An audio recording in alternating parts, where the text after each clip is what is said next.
दोस्तों, सो हम बात कर रहे थे प्रीवियस लेक्चर पे बात कर रहे थे कि कॉम्पेंसेशन लेना है क्योंकि ब्रीच हो गया है जी, ब्रीच हो गया है। You have done breach, now I will reach. And where will I reach? आपके गर्दन तक पहुंचूंगा मैं। मुझे मेरा नुकसान का पैसा दे दो ठाकुर।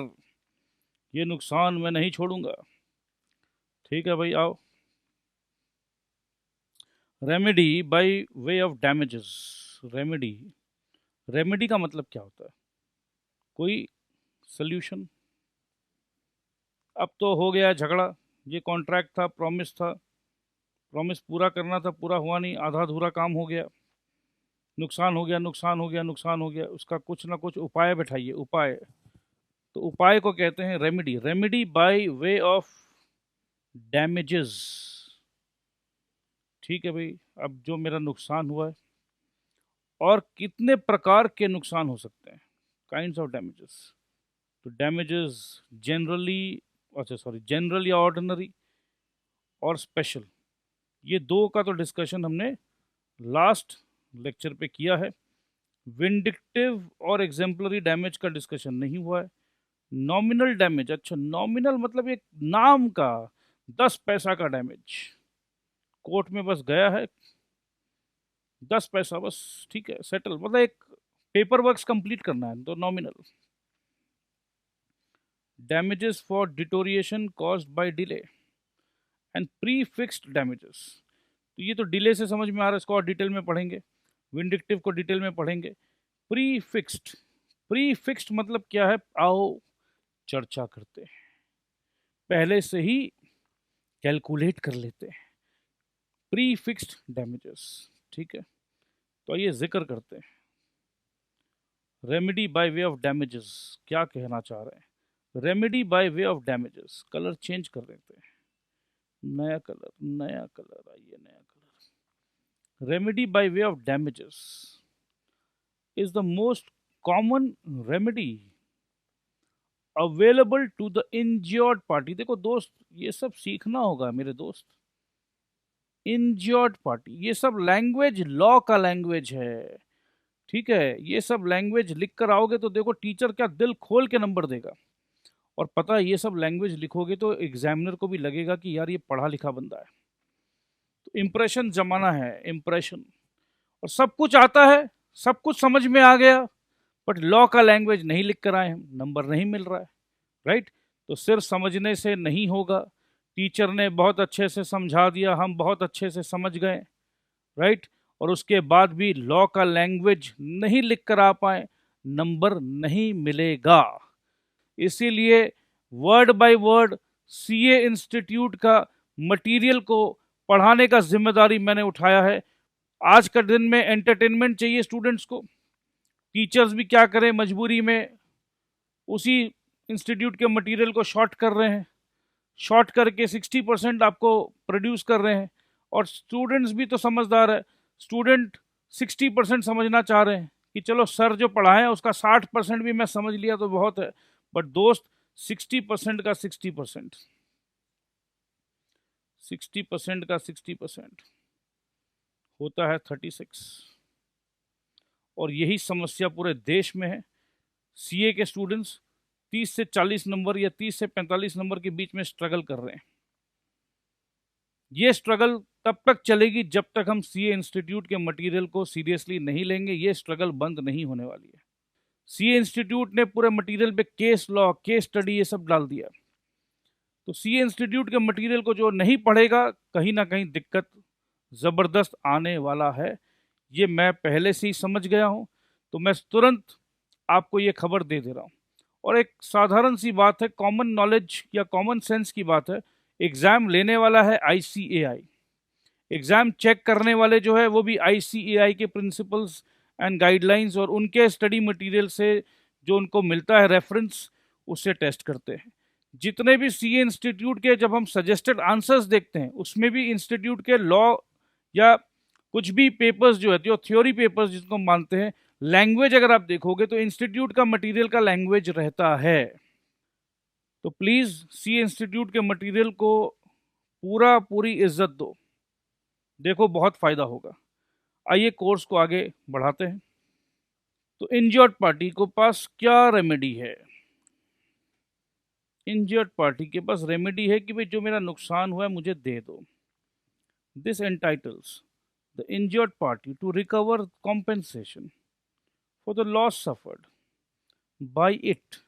इट मतलब द इंजर्ड पार्टी, ठीक है जी। Due to the breach of contract from the party who causes the breach. तुमने ब्रीच किया है, तुमने ब्रीच किया है, मेरा नुकसान कर दिया, कॉम्पेंसेशन देना पड़ेगा। Section 73 to 75 of the Contract Act incorporate the provisions in this regard. The damages which may be awarded, कौन बता रहा है? सेक्शन 73 टू सेक्शन 75 क्या बता रहा है कि डैमेजेस मिलेगा। तो damages which may be awarded to the injured party, जिस पार्टी को चोट पहुंचाई है, जिस पार्टी को चोट लग गई है। चोट क्यों लगी? आपके ब्रीच के कारण उसे चोट लग गई है। तो damages which may be awarded, कि इनाम मिल रहा है। भाई क्या करें, अभी चोट पहुंच गया, बच्चे को लॉलीपॉप दे दो, बच्चा खुश हो जाएगा, बच्चे को इनाम दे दो। Damages which may be awarded, ये may be is the wrong word. No sir, this is very important. May be क्या दे सकते हैं, कितना दे सकते हैं, किस आधार पे दे सकते हैं। तो द डैमेजेस का कैलकुलेशन होगा and the damages which may be awarded to the injured party may be of the following kinds. अच्छा जी, तो कौन सा डैमेज तुम्हें मिलता है, कौन से डैमेज के लायक हो तुम? हाँ, चलो ब्रीच हो गया, क्या तुम स्पेशल डैमेज मांग रहे हो? बट तुमने क्या स्पेशल डैमेज के लिए बताया था? ये डैमेज चाहिए, क्या तुमने बताया था? नहीं बताया था। नहीं, you may not gate special damage, you may only get general और ऑर्डिनरी डैमेज। तो इस तरीके से पूरा रूपरेखा बनाया जाता है। तो आइए चर्चा करते हैं ऑर्डिनरी डैमेज का। ऑर्डिनरी डैमेज क्या होता है? When a contract has been broken, the parties who suffers, the parties नहीं होगा, the party who suffers by such breach is entitled to receive from the party who has broken the contract। देखो कितना simple language है, ये आपको लिखना आना चाहिए। ऑर्डिनरी डैमेज क्या होता है, कैसे लिखोगे? When the contract has been broken, the party who suffers, contract पहले तोड़ो, तोड़ने के बाद एक पार्टी को सफर करवाओ। बाई सच ब्रीच, सफर क्यों किया? By such breach is entitled to receive. अब जब रिसीव करना है तो कौन पेमेंट करेगा? देखो कितना इंटर रिलेटेड है। तो सोचो, एकदम स्टेप बाय स्टेप सोचो, उसको सेंटेंस में कन्वर्ट करो। ठीक है, तो अगर आपको मैं सिखाऊं कि कैसे लिखना है तो आपको क्या करना चाहिए? अगर आप एक रफ पैड पे लिखोगे कि चलो कॉन्ट्रैक्ट ब्रेक हुआ है, तो कॉन्ट्रैक्ट ब्रेक हुआ है, ठीक है, कॉन्ट्रैक्ट ब्रेक हुआ है, एक पार्टी सफ़र करेगा। सफ़र क्यों करेगा? क्योंकि कॉन्ट्रैक्ट ब्रेक हुआ है, ठीक है। तो ये समझ लो साइन लैंग्वेज है, कॉन्ट्रैक्ट ब्रेक हुआ है, ठीक है। अब उसको कुछ ना कुछ रिसीव मिलेगा, he is entitled to receive. अगर इसको रिसीव मिलना है तो समबडी हैज़ टू पे। तो देखो ये ऐसे सोचोगे, अगर आप सोच लो, पहले आंसर लिखने से पहले ऐसे पॉइंट्स पे सोच लो, लाइन बाय लाइन सोच लो, लॉजिकली सोच लो, ठीक है। उसके बाद उसको जचा के लिख लो। तो receive from the party who has broken the contract, क्या रिसीव? अच्छा देखो, अब रिसीव के बाद क्या रिसीव करेंगे? कॉम्पेंसेशन फॉर एनी लॉस और damage cause to him, compensation मिलेगा। क्या चीज़ का? लॉस का, डैमेज का मिलेगा। अब जो कॉम्पेंसेशन कितना मिलेगा? उतना ही मिलेगा जितना उसको हुआ है। Cause to him, there by मतलब उस ब्रेक करने के कारण, कॉन्ट्रैक्ट ब्रेक करने के कारण जितना नुकसान हुआ है उतना ही मिलेगा। देयर बाई का मतलब ये होता है। और which naturally arose in the usual course of things. Usual course of things मतलब कोई जानबूझ के दुश्मनी नहीं निकाला गया है, ठीक है। नेचुरली एक बिजनेस कर रहे थे भाई, मेरा ट्रक का ब्रेकडाउन हो गया, तेरा नुकसान हो गया भाई, मैं समझ सकता हूँ, मेरे लिए तो नेचुरल यूजुअल कोर्स था, जानबूझ के नहीं किया मैंने कुछ, which naturally arose in the usual course of things. Malafide intention नहीं था, तेरे को नुकसान पहुंचाने का इंटेंशन नहीं था, जो हो गया भाई, naturally arose in the usual course of things from such breach, और which the parties know when they made the contract to be likely to result from the breach of it।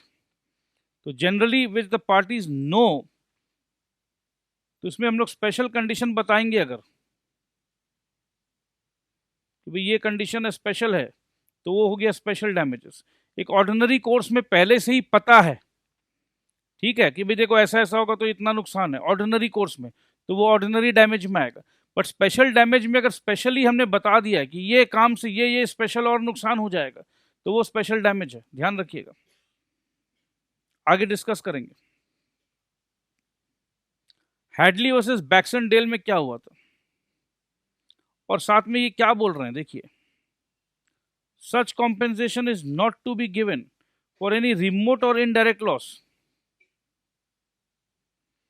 or damage sustained by reasons of the breach। The crankshaft of Pease flour mill had broken। जैसे मैंने ball bearing का example लिया तो वैसा ही similar है। The crankshaft of Pease flour mill had broken। तो P का नाम दे दो पंडित जी,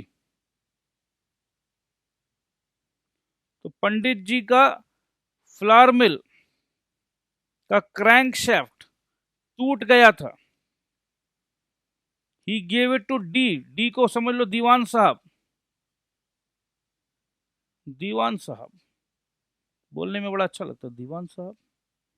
ही gave it to D, Diwan साहब, a common carrier who promised to deliver it to the foundry in 2 days। 2 दिन में दीवान साहब ने कहा था कि फाउंड्री में ये डिलीवर हो जाएगा crankshaft. Where the new shaft was to be made, the mill stopped working. D delayed the delivery of the crankshaft, so the mill remain idled for another 5 days। तो दीवान साहब आपकी गलती के कारण मेरा मिल 5 दिन तक और बंद रहा। ठीक है, मेरा क्रैंक शाफ्ट टूट गया था तो उसके कारण तो मिल वैसे भी बंद रहता, मैं समझ सकता हूँ, बट ये जो आपने डिले किया, आपके डिले की वजह से आपको पता है मेरा कितना नुकसान हुआ, 5 दिन तक और एक्स्ट्रा बंद रहा मेरा मिल। P received the repaired crankshaft 7 days later than he would have otherwise received। आपकी गलती के कारण, क्योंकि आपने लेट डिलीवर किया, आपको मंडे को डिलीवर करना था, आपने डिलीवर किया सैटरडे को, और सैटरडे संडे कोई काम हुआ नहीं, तो 5 दिन तो आपने डिले किया, और आपके 5 दिन के डिले के कारण मुझे 7 दिन बाद मिला है, 7 days का नुकसान हुआ मेरा। 7 days later then he would have otherwise received। otherwise मतलब अगर वो सही टाइम पे दिया होता तो 7 दिन पहले मिल जाता, 7 दिन पहले मिल जाता। तो अब ये 7 days का जो मेरा नुकसान हो गया है, यही दोस्त समझना है हमको कि इस नुकसान को हम क्या कहेंगे, रिमोट लॉस कहेंगे, इनडायरेक्ट लॉस कहेंगे, ठीक है। कॉन्सिक्वेंटली पंडित जी sued दीवान साहब for damages not only for delay in delivering the broken part but also for loss of profit suffered। जो आपने डिले किया है उसका तो नुकसान लिखा हुआ ही था कि पर डे डिले 200 रुपया काट लेंगे, तो पर डे डिले का 200 रुपया इंटू 1000, 200 रुपया इंटू 5 दिन, वो तो चलो हमने काट ही दिया, बट मेरा जो 1 लाख रुपए का जो नुकसान हुआ वो भी आपसे लेंगे हम। तो लॉस ऑफ प्रॉफिट्स क्या हम ले सकते हैं? नहीं ले सकते। Loss of profit suffered by the mill for not having been worked. The court held, court मतलब वहां के जो जज साहब है, the court held that P was entitled only to ordinary damages and D, Diwan Sahab, was not liable for the loss of profits because the only information given by Pandit ji to Diwan Sahab was that the article to be carried was broken shaft. पंडित जी ने तो सिर्फ इतना ही कहा था, भैया ये broken shaft है, इसे आपको लेकर जाना है, broken shaft of the mill, and it was not made known to them that the delay would result in loss of profits. And it was not made known to them word क्यों use किया गया है, that the delay would result in loss of profits. दोनों व्यक्ति जब contract बना रहे थे तो दोनों व्यक्ति ने इस बात का जिक्र नहीं किया कि ये लॉस ऑफ प्रॉफिट्स हो जाएगा अगर डिले हुआ तो ये एक तरीके से दीवान साहब से जो मैं अपना नुकसान का बात कर रहा हूं, ये एक तरीके से दूर का नुकसान। भाई दीवान साहब आप टाइम पे नहीं दिए शाफ्ट, तो दीवान साहब को क्या पता कि ये शाफ्ट कौन सा फ्लावर मिल का है, कितना धंधा करते हो आप, आपका कितना प्रॉफिट होता है। दीवान साहब को क्यों पता करना है? दीवान साहब तो भैया ठीक है, ये मैं लेकर जाके दे दूंगा, मैं चलो मेरे से गलती हो गई, मुझे 2 दिन में देना था, मैंने 4 दिन कर दिया, तो उसका नुकसान मैं दे सकता हूँ, तो उसका नुकसान को कहते हैं ऑर्डिनरी डैमेजेस। ठीक है, example, A agrees to sell B, A को बोलते हैं अमित, बी को बोलते हैं बाबूलाल। तो कोई ए बी में क्या ना, वो पर्सनलाइज टच नहीं आता। तो अमित एंड बाबूलाल, अमित कहता है बाबूलाल से, A agrees to sell to B bags of rice at 5,000 per bag. ए बाबूलाल, ये एक बैग राइस लेगा, एक बैग के दाम पता है 5,000, है तेरी औकात? ठीक है, ये थोड़ा सा मैं ज़्यादा ड्रामेटाइज कर रहा हूँ, बट आप समझ चुके हो कि एक बैग का कीमत है 5,000 रुपया। अब दोनों दोस्त है यार, ऐसे बात कर रहे हैं, आप लोग क्यों इतना दिल पे ले रहे हो? सो अमित कहता है बाबूलाल से, एक बैग राइस का 5,000 रुपये का, delivery to be given after 2 months. हे आज 1 अप्रैल है, चिंता मत कर, तुझे अप्रैल फुल नहीं मना रहा हूँ, बट 2 महीने के बाद दूंगा डिलीवरी, चल 5,000 दे। On the date of delivery the price of rice goes up to 5,500 per bag। 5,500 हो गया। ठीक है, बाबूलाल से 5,000 ले लिया है। ठीक है, अब समझ लो 1 जून को राइस का बैग डिलीवर करने का प्रॉमिस था। बाबूलाल फोन करता अमित को, ए अमित, अमित भाई, ए वो राइस का बैग का क्या हुआ भाई? ए बाबूलाल, ए बाबूलाल, अरे यार क्या बोलूं यार, वो बैग तो नहीं दे पा रहा हूँ यार। ए भाई मजाक मत कर यार, माना 1 अप्रैल को डील किया था अपने, बट यार तू मजाक मत कर भाई, मुझे भी यार आगे देना है किसी को यार, भाई मैंने ऐसे मत कर यार। और भाई 5,500 रुपया है आज का कीमत, मैं तेरे को 5,000 दे रखा था, तो भाई आज मेरा 500 रुपया का फायदा होने का दिन था। ए बाबूलाल माफ कर दे भाई, बैग तो नहीं दे पाऊंगा। A refuses to deliver the bags to B. अब एक बात बताओ, बाबूलाल क्या कहेगा? बोले देख मैंने तेरे को 5,000 रुपये दे दिए थे, आज इस बैग का कीमत है 5,500 रुपया, तो मेरा तो 500 रुपये का मुनाफा जो है वो नुकसान हो रहा है, तो भाई वो एक काम कर, आज मैं किस बैग को किसी को देता, 5,500 आज का रेट है। हाँ मैं समझ सकता हूँ, अगर आज तुम इस बैग को किसी को देते, अरे किसी को देते कि अपना दीपक पकिया, अरे अपना दोस्त पकिया यार, पकिया 5,500 में मैंने उसके साथ सौदा कर रखा है, देख तेरे को 5,000 दिया, पकिया को 5,500 में बेचूंगा, तो भाई मेरा 500 रुपया का फायदा होगा कि नहीं होगा? बिल्कुल होगा। तो अब क्योंकि मैं भी अमित हूँ, मैं भी बाबूलाल का दोस्त हूँ, अरे भाई तू इतना क्यों परेशान हो रहा है, चल 500 रुपया तू मेरे से ले ले यार, बैग तो मैं नहीं दे पा रहा हूँ तेरे को राइस का, बट 500 रुपया तू मेरे से ले लेना यार, मेरी गलती है, मैं 500 रुपया देने के लिए रेडी हूँ। सो बाबूलाल कहता ठीक है, Babulal can claim from Amit 500 as ordinary damages arising directly from the breach। तो यहाँ तक तो एकदम कोई दिक्कत ही नहीं है। 5,000 का सामान 5,500 हो गया तो भाई बाबूलाल ऑर्डिनरी डैमेजेस ले सकता है, जो कि 500 रुपया है। आइए बात करते हैं स्पेशल डैमेज का। Where a party to a contract receives a notice of special circumstances affecting the contract। Contract हो गया, बट अब अपना स्पेशल बात बता रहा है कि भाई देख, कुछ भी ब्रीच हुआ तो ये नुकसान कहाँ कहाँ तक जाएगा। He will be liable not only for damages arising naturally and directly from the breach, but also for special damages.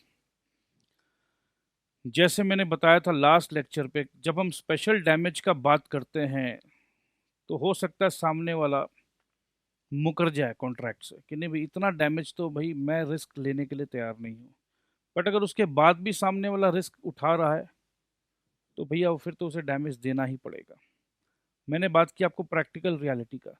जैसे अगर हम रहीम चाचा से 5,000 रुपया टेलरिंग कॉस्ट है शेरवानी देने का, और मैं बोलता हूँ कि देखिए मेरे शादी तक अगर आपने कोई भी रीज़न से अगर आप डिलीवर नहीं कर पाए तो मेरा शादी ज़िंदगी में एक बार मुझे करना है, और ये स्पेशल शेरवानी जिसका कपड़ा मैं दुबई से मंगाया हूँ, ये स्पेशल डिज़ाइनर जो मनीष मल्होत्रा ने मुझे डिज़ाइन भेजा है स्पेशल, और मुझे टेलरिंग का काम आपसे कराना है, सारे अलग अलग डिज़ाइंस के जो अलग अलग पीसेस लगने वो भी मैंने अलग अलग जगह से इकट्ठा किया है।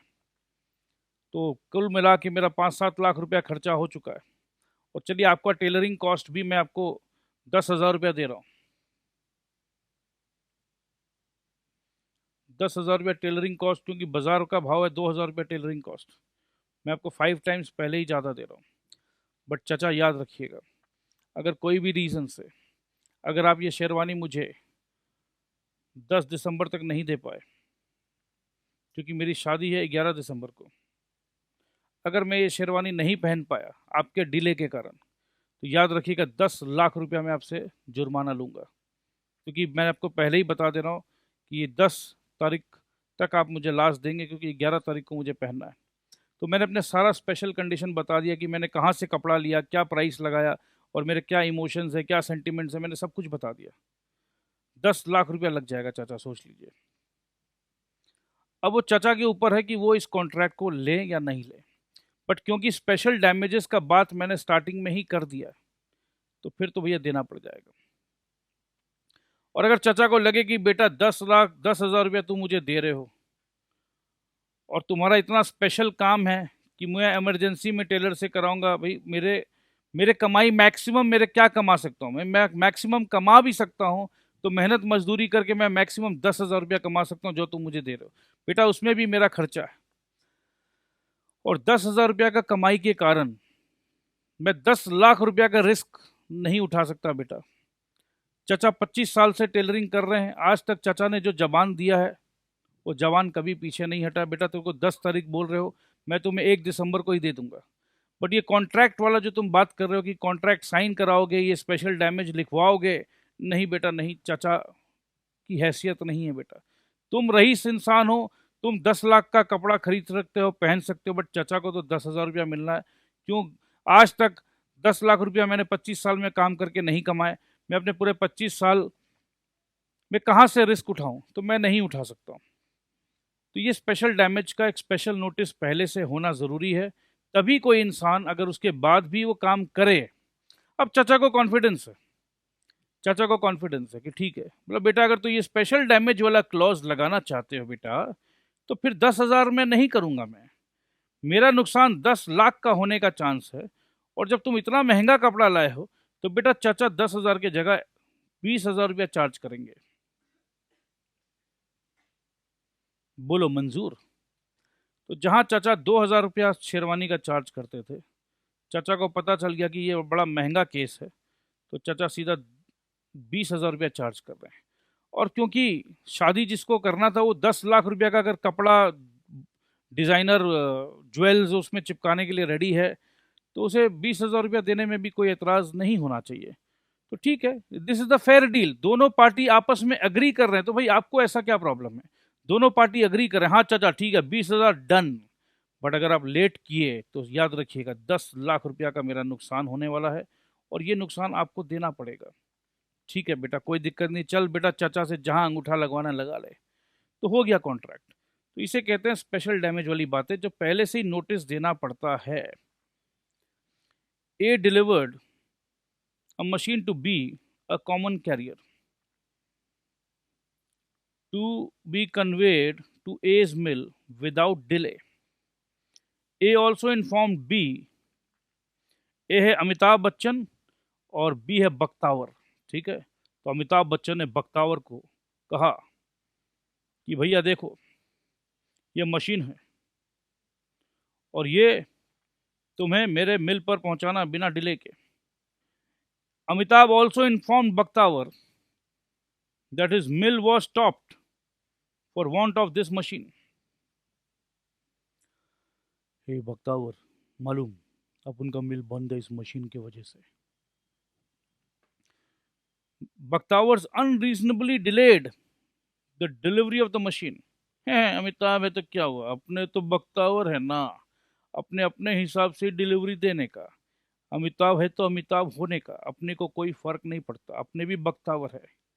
तो B unreasonably delayed the delivery of the machine and in consequence Amitabh lost a profitable contract with the government.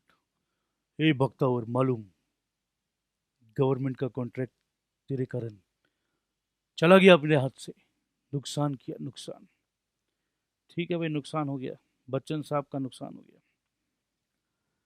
In this case Amitabh is entitled to receive from Bakhtawar by way of compensation the average amount of profit which would have been made by running the mill during the period of delay। क्योंकि बच्चन साहब ने बख्तावर को पहले ही कह डाला था, ए तुम्हें मालूम इस मशीन के बिना अपन का फैक्ट्री, अपन का मिल बंद रहे, और मिल का मतलब पता है 50,000 रुपया का नुकसान। तो ये 50,000 का नुकसान बच्चन साहब को मिल सकता है। The average amount of profit which would have been made by running the mill during the period of delay। अब एक सवाल है कि ये जो गवर्नमेंट का कॉन्ट्रैक्ट आया बीच में, क्या बच्चन ने बख्तावर से कहा था ए अपन के पास एक गवर्नमेंट का कॉन्ट्रैक्ट भी है? ये तो संजय दत्त हो गया लग रहा है। चलो कोई बात नहीं, जो भी है आप समझ गए। But he can not recover the loss sustained due to loss of government's contract, as Amitabh's contract with government was not brought to the notice of Bakhtawar. अगर बच्चन साहब बख्तावर को ये बोलते हैं कि देख भाई, ये देख अपन का गवर्नमेंट के साथ भी कॉन्ट्रैक्ट है, अगर तू डिले किया तो अपन का 1 करोड़ का नुकसान और हो जाएगा। तो ऐसा तो उसने नहीं कहा था। तो ठीक है, तो कुल मिला के स्पेशल नोटिस अगर हम पहले से दे दें, तो गवर्नमेंट का कॉन्ट्रैक्ट का स्पेशल नोटिस नहीं दिया था, तो ये डैमेज हम क्लेम नहीं कर सकते हैं। आइए अब तीसरा प्रकार का डैमेज में पहुंच गए, विंडिक्टिव। विंडिक्टिव और exemplary damage. These damages may be awarded only in 2 cases। ऐसा डैमेज सिर्फ और सिर्फ 2 केसेस पे मिलता है। ठीक है जी।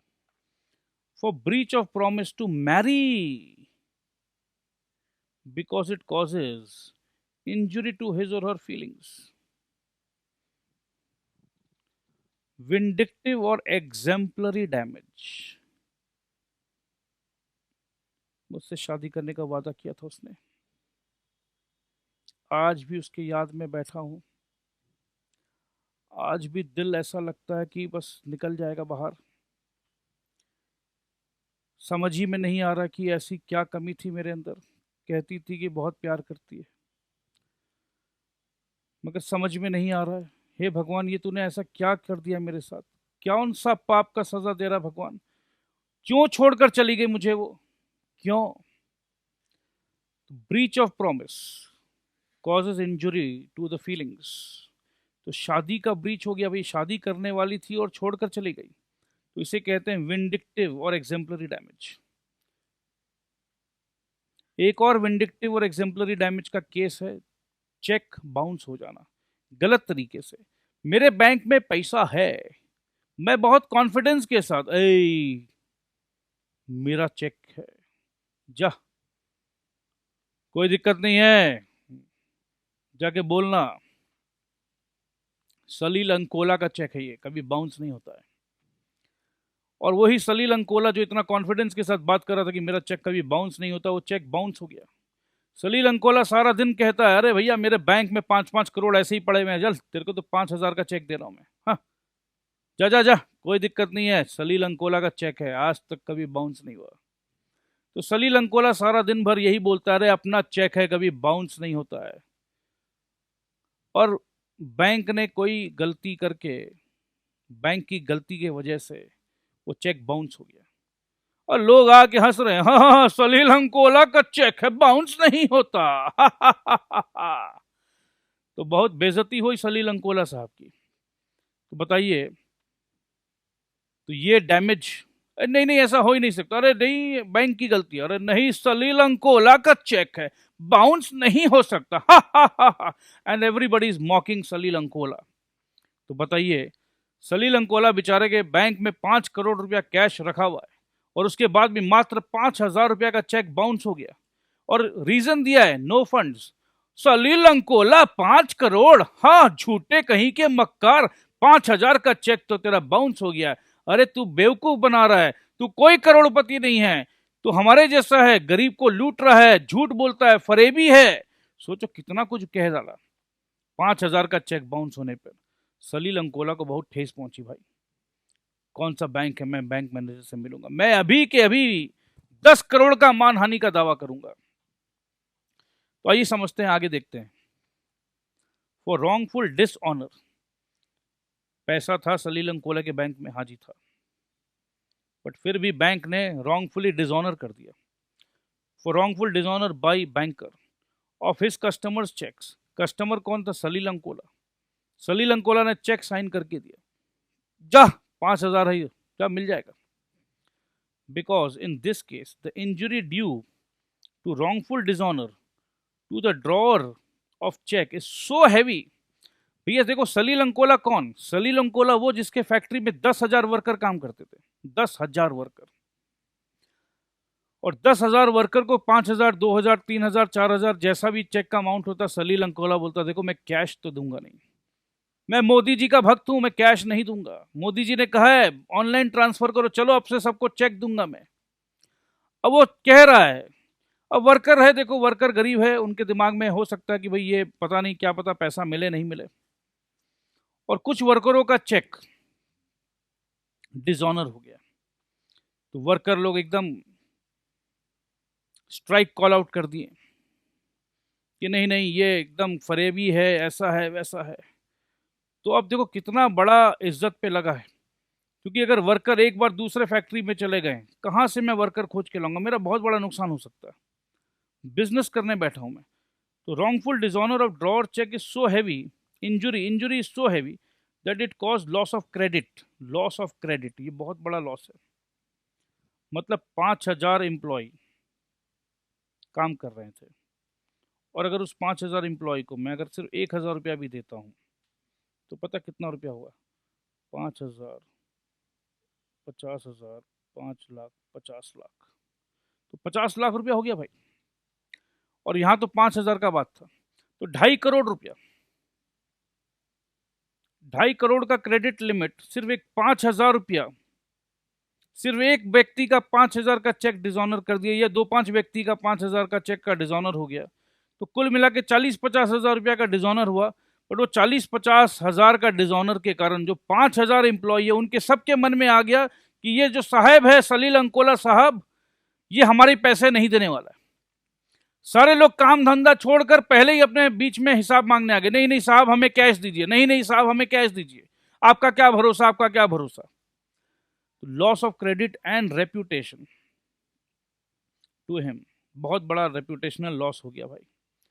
A businessman whose credit has suffered will get exemplary damages even if he has sustained no pecuniary loss. Pecuniary loss मतलब पैसे का कोई नुकसान थोड़ी ना हुआ। अभी जिनको जो पैसे देने थे वर्कर को थोड़ी ना ज्यादा पैसा देगा वो। तो पिक्यूनरी लॉस मतलब फाइनेंशियल पैसे का कोई लॉस नहीं हुआ, but loss of credit and reputation बहुत बड़ा हो गया। But a non trader cannot get heavy damages in the like circumstances unless the damages are alleged and proved as special damages. Non trader अगर है उसको थोड़ी ना इतना बड़ा डैमेज मिलेगा। मतलब जो ट्रेडर है, जो बिजनेसमैन है, बिजनेस पार्लेंस में बिजनेस में बैंक अकाउंट खोल के रखा है, तो वो तो बिजनेसमैन है। तो बिजनेसमैन के साथ ऐसा कुछ हो गया तो बहुत एग्जेम्पलरी डैमेज मिलेगा। बट एक नॉन ट्रेडर है, नॉन ट्रेडर के साथ इतना कोई बात नहीं है। Unless and until damages are alleged and proved as special damage। पहले से ही अगर बात हो जाए कि देखो भाई अगर तुम ये ऐसा कुछ गलती कर दिए तो पहले से ही बता हुआ है। बट यहाँ एग्जेम्पलरी डैमेज में कोई पहले से बताने का बात नहीं होता। बैंक को पहले से नहीं बताया जाता ये बैंक सुन मेरे पास 5,000 एम्प्लॉई है, बैंक मैं सलील अंकोला, ध्यान रखना बैंक तू मेरा चेक डिसऑनर नहीं कर सकता। तो ऐसे बोलने का दरकार नहीं है। बिजनेस वर्ल्ड में ये बिना बोले ही ये बैंकों का जिम्मेदारी है कि किसी भी कस्टमर, जो तुम्हारा कस्टमर है, देखो आज मेरा पैसा, मैं अपना पैसा 5 करोड़ रुपया बैंक को दे रखा हूं। बात को समझिएगा, पैसा किसका, बैंक का या मेरा? पैसा तो मेरा है। मैं अपना ही पैसा चेक के फॉर्मेट में किसी को दिया। मेरा पैसा देने से तू भैया कौन होता है जो मना कर दिया? तो कितना भरोसे का बात है, मेरा पैसा मैं तेरे को रखवा रखा हूं जस्ट बिकॉज ये एक सिस्टम ऐसा है। गवर्नमेंट को हिसाब चाहिए तो गवर्नमेंट को हिसाब मिल जाएगा। सारा ट्रांजैक्शन बैंक के थ्रू है तो गवर्नमेंट को विश्वास हो जाएगा। बैंक का मतलब है विश्वास, कि बैंक बीच में है, बैंक का गवाही है, बैंक का स्टेटमेंट का गवाही है। मैं मोदी जी को बोलूंगा देखिए मोदी जी मैंने इतने पैसे ट्रांसफर किए थ्रू बैंक। अगर मैं कैश में नगद में ट्रांसफर करता तो हो सकता है आप विश्वास नहीं करते। कैश का क्या भरोसा, 5,000 में 10 नोट दिया 500 का, या 8 नोट दिया कुछ, साइन करवाया कुछ, क्या भरोसा। बट बैंक कर तो आपके ऊपर भरोसा है ना, बैंक पर तो आपका भरोसा है मोदी जी। हाँ जी भरोसा है मुझे, तो मैंने चेक काट काट के दिया मोदी जी, अपना पैसा मैंने बैंक में रखवाया और बैंक वाले ने मेरा इज्जत का धज्जियां उड़ा दिया। तो ये बोलने का मतलब नहीं होता, ये बैंकिंग लॉ में पहले से ही मेंशन्ड है। तो बोलने का बात नहीं, इसे कहते हैं विंडिक्टिव और exemplary damage.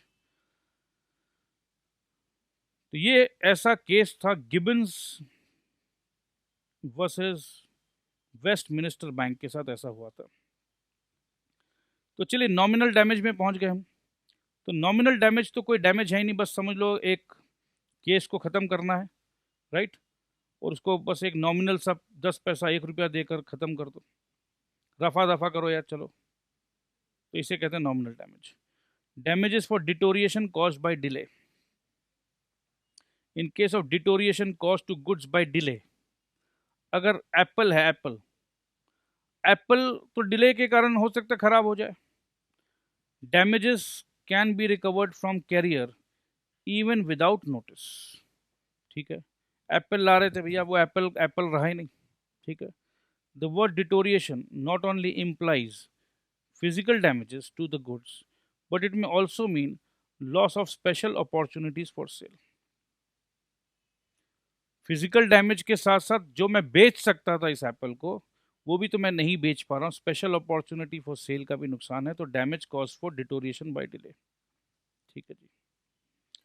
Pre fixed damages, damage को हमने पहले ही प्री फिक्स कर लिया। ठीक है, sometimes parties to a contract stipulate at the time of formation that on a breach of contract by any one of them, दोनों, अगर भाई तू ब्रीच किया तो मेरा इतना नुकसान हो जाएगा, तू ब्रीच किया तो भाई मेरा इतना नुकसान हो जाएगा, दोनों पार्टी को डर है एक दूसरे से। ठीक है, a certain amount will be payable as damage. It may amount to either liquidated damages. Liquidated damages मतलब क्या होता है? A reasonable estimate of the likely loss in case of breach। मतलब चलो 5 लाख रुपया। लिक्विडेटेड डैमेज का मतलब है कि जो मेरा डैमेज होगा ये पूरा टोटल कर लेते हैं। टोटल करके इसको अमाउंट में लिख देते हैं, तो इसे कहते हैं लिक्विडेटेड डैमेजेस। और a penalty that is an amount arbitrarily fixed as damage payable.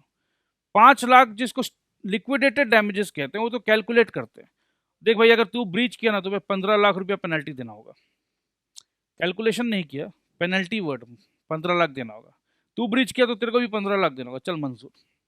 तो यहाँ कैलकुलेशन नहीं किया दोनों व्यक्ति ने, 15 लाख 15 लाख लिखवा दिया पेनल्टी।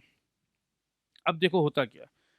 अब एक बात बताओ, एक कॉमन सा बात पूछता हूँ पहले मैंने लिखवा दिया 50 लाख जोश जोश में, अरे भाई तू कॉन्ट्रैक्ट अगर ब्रीच किया 50 लाख लूंगा, तू कॉन्ट्रैक्ट ब्रीच किया मैं भी 50 लाख लूंगा, चल चल लिख डाल 50 लाख। जोश जोश में लिखवा दिया भैया। अब समझ लो वाकई ही नुकसान हो गया, ब्रीच हो गया, तो क्या 50 लाख रुपया मिल जाएगा? सोच के देखो, नहीं मिलेगा बॉस। जोश जोश में या कोई ऐसा सिचुएशन है कि भाई कॉन्ट्रैक्ट अगर हमारे साथ बिजनेस करना है तो भैया देखो हम तो पेनल्टी क्लॉज मेरा 50 लाख का है। कई बार ऐसा होता है कि जोर जबरदस्ती कोई उपाय रहता नहीं है, सामने वाले ने साइन करवा लिया, भाई देखो हमारे साथ धंधा करना है तो भाई ये क्लॉज है हमारा, मानना पड़ेगा, स्टैंडर्ड क्लॉज है। 50 लाख रुपया का पेनल्टी पे साइन करा लिया, क्या करें? तो क्या वो 50 लाख रुपया वाकई मेरे को देना पड़ेगा? तो ऐसा नहीं होता है रियल लाइफ में। आइए उसको समझते हैं, रियल लाइफ में क्या होता है।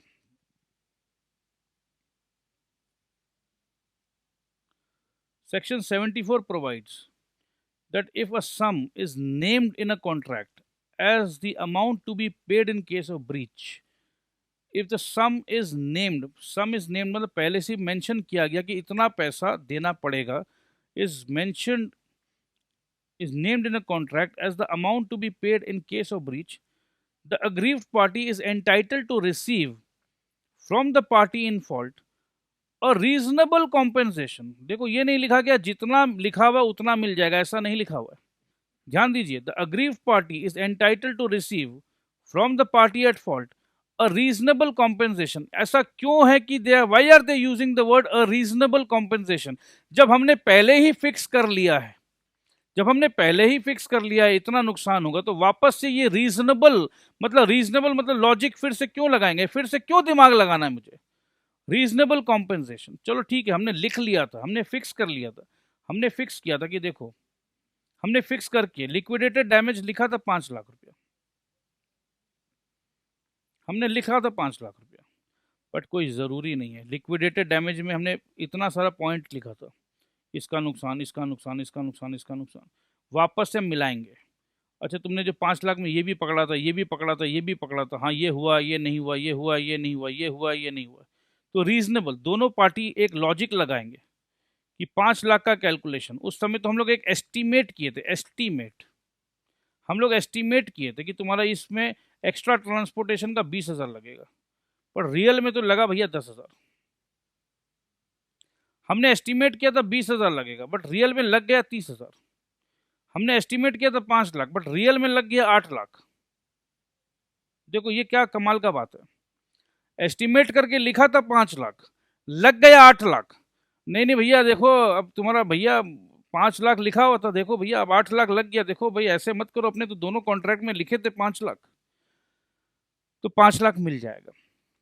बट लिखे थे 5 लाख, लगा है 3.5 लाख। लिखे थे 5 लाख, लगा है 3.5 लाख। तो रीजनेबल क्या है बताओ? 5 लाख लिखे जरूर थे, बट नुकसान तेरा 3.5 लाख का हुआ है, तो मिलेगा 3.5 लाख। लिखे थे 5 लाख, हो गया नुकसान 8 लाख का, तो भी मिलेगा 5 लाख। क्योंकि देख भाई, अपने तो दोनों मिलके कैलकुलेट किए थे। अगर तू मेरे को पहले से बताता कि 5 लाख की जगह 8 लाख लगेगा या 10 लाख लगेगा, भाई मैं इतना बड़ा रिस्क नहीं लेता। 5 लाख तक का रिस्क लेने का औकात था, मैंने 5 लाख तक का रिस्क लिया। देख भाई अब ज़्यादा लग गया, देख जानबूझ के तो नहीं किया, तो भाई 5 लाख तक मैं कॉन्ट्रैक्ट साइन किया था, 5 लाख तक मैं देने के लिए रेडी हूँ भाई, 8 लाख कहाँ से दूंगा मैं? तो ठीक है भाई तू 5 लाख तो दे। बट भाई 5 लाख का साइन किया था भाई, बट देख तेरा नुकसान तो सिर्फ 3.5 लाख का हुआ था यार, तो गरीब को क्यों मार रहा है? तू क्या मेरे से ही कमाएगा? भाई मैं तो तेरे से कमा नहीं पाया, ब्रीच हो गया, मेरा एक्सीडेंट हो गया या ऐसा कुछ भी हो गया, भाई एक मैं तो कमाने के लिए काम कर रहा था ना। भाई मेरा काम होता, तेरा काम होता, तेरा भी काम हो जाता, मेरा भी काम हो जाता, बिजनेस होता। हम लोग को तो बिजनेस करके कमाना है ना। क्या एक दूसरे को ही नोच लें हम लोग? भाई हाथ जोड़ रहा हूँ, ऐसा काम मत कर। तेरा 3.5 लाख का नुकसान है, मैं तो बोला था 5 लाख तक का नुकसान मैं दे सकता हूँ। 5 लाख तक का नुकसान मैं दे सकता हूँ। 5 लाख तक का, बस इसमें यही समझना होता है कि जब हम लिखते हैं तो इसका मतलब ये कि 5 लाख तक का नुकसान मैं दे सकता हूँ। 3.5 लाख का नुकसान हुआ तो भाई 3.5 ले ले। 8 लाख का नुकसान हुआ तो भाई मैंने क्या कहा था, 5 लाख तक का नुकसान मैं दे सकता हूँ।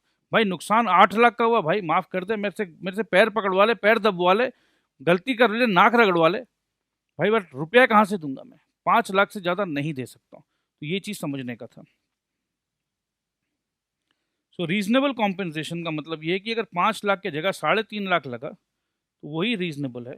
Not exceeding the amount so named. 5 lakh लिखा हुआ है तो उससे ज़्यादा नहीं जाएगा। तो यही सेम टू सेम चीज़ ये इस एग्जाम्पल में दिया हुआ है। एग्जाम्पल में क्या दिया हुआ देख लेते हैं, क्योंकि इसमें एक और वर्ड आया पेनल्टी का।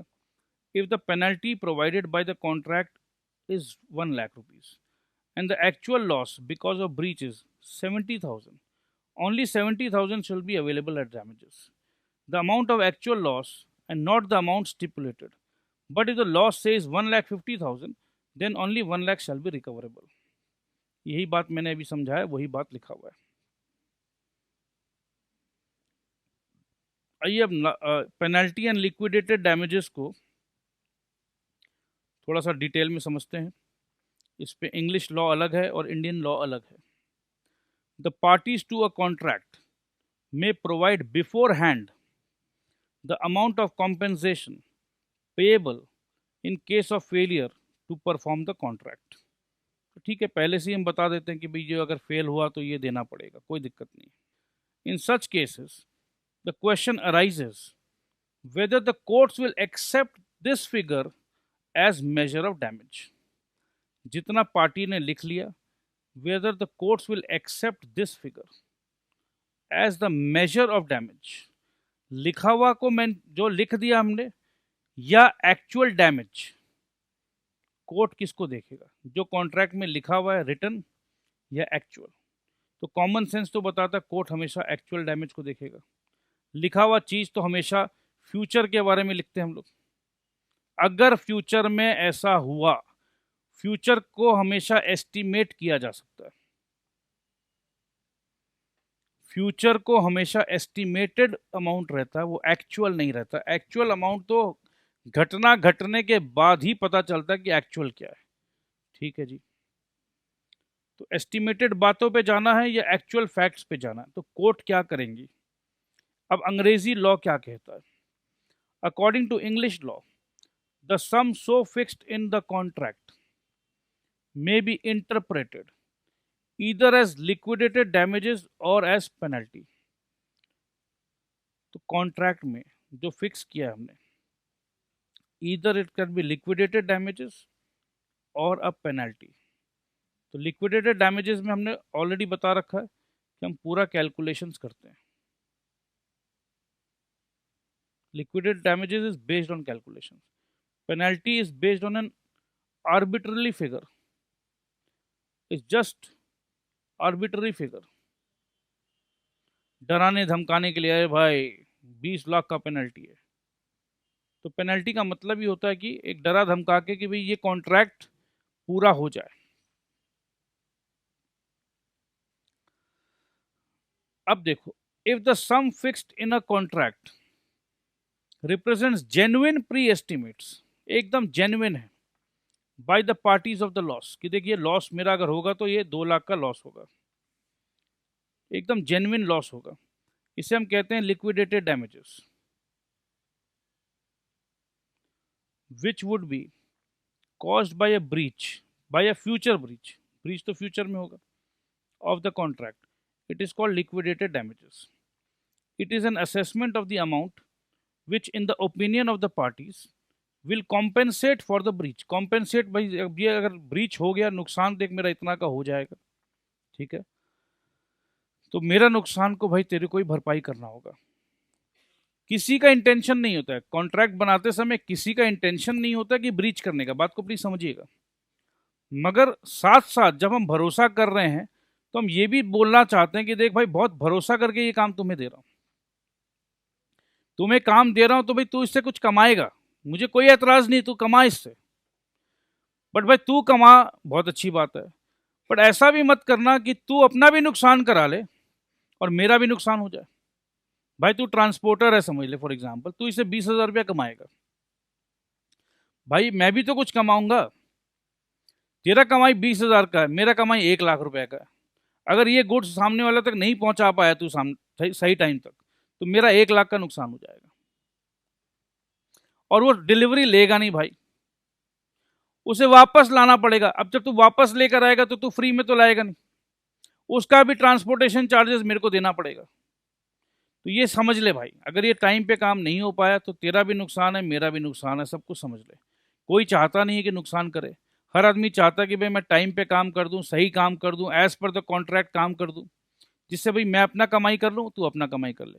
मगर फिर भी अपने विश्वास के साथ एक दूसरे पर विश्वास कर रहे हैं कि तू सही काम करेगा, बट फिर भी कुछ भी वजह से अगर काम ऐसा हो गया कि काम पूरा नहीं कर पाए हम दोनों, तो नुकसान का डिस्कशन कर लेते हैं, समझ लेते हैं, कैलकुलेट कर लेते हैं, और जेन्युइन कैलकुलेट करना है। हम चाहते नहीं कि नुकसान हो, बट कल को नुकसान हो गया तो क्या हो, तो वो नुकसान को हम कहते हैं liquidated damages. Such a clause is effective and the amount is recoverable. Effective है, ये क्लॉज को माना जाएगा, मान्यता प्राप्त है, ये अमाउंट रिकवर कर सकते हैं, पहले से डिस्कशन हो गया था। But where the sum is fixed in the contract is unreasonable and is used to force the other party to perform the contract. ये नुकसान मेरा है, ठीक है, समझ में आ रहा है, 2 लाख का मेरा नुकसान होगा, मैं समझ में आ रहा है, एक दूसरे को समझा दिया, लिख दिया, लिक्विडेटेड डैमेजेस है। पर ये कौन सा मतलब, अगर तुमने टाइम पे काम नहीं किया 5 लाख रुपया का पेनल्टी है भाई, 10 लाख का पेनल्टी है भाई, पेनल्टी क्लॉज। अब क्या है, देखो ट्रांसपोर्टर है बेचारा को डेली 1 ट्रक का माल मिलना है, डेली, साल में समझ लो 1 करोड़ का ट्रांसपोर्टेशन बिजनेस है, अब उसमें पेनल्टी क्लॉज डाल दिया 10 लाख का, उसे भी विश्वास है कि भाई पेनल्टी क्लॉज तभी होगा जब बहुत बड़ा कुछ गड़बड़ हो जाएगा, काम तो उठा लो यार, 10 लाख पे साइन कर दो यार, कौन सा लगना है। अब साल भर 2 साल से मस्त काम हो रहा है, कोई दिक्कत नहीं, कोई दिक्कत नहीं, सब सही चल रहा है, अब एक दिन कुछ गड़बड़ हो ही गई, बेचारा 1 साल काम करके 10 लाख रुपया कमाया, 1 साल मेहनत किया, कंपनी से 10 लाख रुपया कमाया, और कंपनी के 11वें महीने पे कुछ ऐसा गड़बड़ हो गया, कंपनी ने उसका पेनल्टी का जो रुपया मांग रहा था, बोला देखो भैया पेनल्टी क्लॉज से 10 लाख रुपए का तुम्हारा, हमसे तुम पाते हो 9,70,000 रुपया, बट तुम्हारा 10 लाख का पेनल्टी हम काट लेंगे। ले भैया, 1 साल फ्री में मेहनत करा लिया भाई तूने, तो पेनल्टी क्लॉज डाल रखी थी 10 लाख की, ये कोई मतलब हुआ, कोर्ट में केस करूंगा मैं तो। भाई काम देते समय जोर जबरदस्ती करके, मैंने तो कहा था भाई ये 10 लाख का पेनल्टी क्लॉज हटाइए, उस समय तो आपने कह दिया नहीं नहीं अगर काम लेना है तो भाई ये तो रहेगा, ये आपके लिए नहीं सरदार जी, सबके लिए है ये, अब यार फंसा दिया मेरे को, तो उस सिचुएशन पे क्या होगा। It is a penalty, such a case is disregarded, such a clause is disregarded, and the injured party cannot recover more than the actual loss। तो एक्चुअल लॉस ही रिकवर कर सकते हो। तो चलो दोस्त, आज यहीं तक करते हैं, वापस इंडियन लॉ से हम लोग नेक्स्ट क्लास में स्टार्ट करेंगे। Thank you very much, tata bye.